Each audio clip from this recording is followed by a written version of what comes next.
సునాదస్వరము మార్చి 13.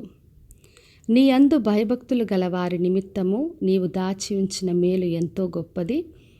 నరుల ఎదుట నిన్ను ఆశ్రయించు వారి నిమిత్తము నీవు సిద్ధపరిచిన మేలు ఎంతో గొప్పది. కీర్తనలు 31:19. మరి ప్రజలందరి ముందు ఎవరైతే దేవుని ఆశ్రయిస్తారో, ఎవరైతే భయభక్తులు కలిగి ఉంటారో వారి కొరకు దేవుడు గొప్ప మేలును సిద్ధపరిచాను, దాచి ఉంచానని రోజున వాగ్దానం చేస్తున్నాడు. మరి శ్రమ వచ్చినప్పుడు, మనకు పరీక్ష సమయం వచ్చినప్పుడు, ఎటువంటి స్థితి అయినా కూడా ఆయన యందు భయభక్తులు కలిగి ఆయనను ఆశ్రయించి నరులందరి ముందు మనం దేవుని ఘనపరిచినప్పుడు దేవుడు తప్పక మనకు మేలును కలగజేస్తాడు. మరి ఆదికాండం 22వ అధ్యాయంలో మనం అబ్రహాము గురించి అవుతాం. అబ్రహాము ఇస్సాకును బలివ్వడానికి వెళ్తున్నప్పుడు ఇస్సాకు అడుగుతాడు, అన్నీ ఉన్నాయి కానీ గొర్రెపిల్ల ఎక్కడా అని. అప్పుడు అబ్రహాము చెప్పిన జవాబు, దేవుడే చూచుకుంటాడని చెప్పి దేవుని ఆశ్రయించాడు. మరి దేవుని నమ్మినందుకు ఆయన నిజముగానే పొట్టేలుని పొందుకున్నాడు. దేవుడు అన్నాడు, నీవు నా యందు భయభక్తులు కలిగి ఉన్నావని నేను తెలుసుకున్నానని చెప్పాడు.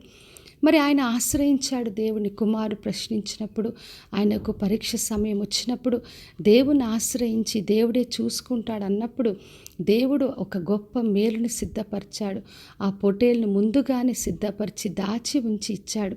అదేవిధంగా మనము దేవుణ్ణి ఆశ్రయించి దేవుడు చూసుకుంటాడు, దేవుడి పైన నేను విశ్వాసం ఉంచినానని మనుషుల ముందు మనం ఏది నమ్మి విశ్వాసం ఉంచి ప్రకటిస్తామో అవి మన కొరకు సిద్ధపరిచి దాచి ఉంచి ఆయన అన్నీ కూడా తగిన సమయంలో మనకు అనుగ్రహించే దేవుడు.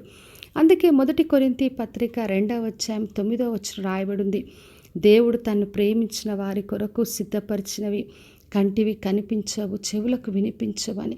మరి దేవుడు తన్ను ప్రేమించే వారికి అందరికీ కూడా ఆయన సిద్ధపరుస్తాడు. గొప్ప మేలును ఆయన మరి సిద్ధపరిచి దాచి ఉంచుతాడు.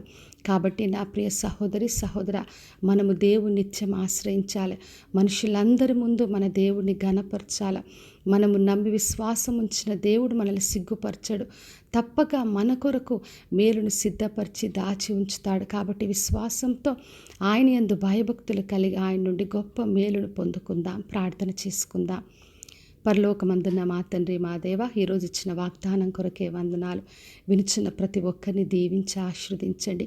ఎంతమంది మీ యందు భయభక్తులు కలిగి దేవా మిమ్మల్ని ఆశ్రయించినారు, నరులందరి ముందు తండ్రి మిమ్మల్ని ఆశ్రయించిన ప్రతి ఒక్కరిని దేవా మీరే ఆ దాచి ఉంచిన మేలుతో, సిద్ధపరిచిన మేలుతో తృప్తిపరిచి తండ్రి వారిని దీవించమని యేసు నామములో అడిగి వేడుకొంచున్నాను తండ్రి, ఆమెన్. ఈ శుభవచనము వినిచున్న ప్రతి ఒక్కరి జీవితంలో నెరవేర్చబడునుగాక. నేను మీ ప్రియ సహోదరి మంజులా చరణ్.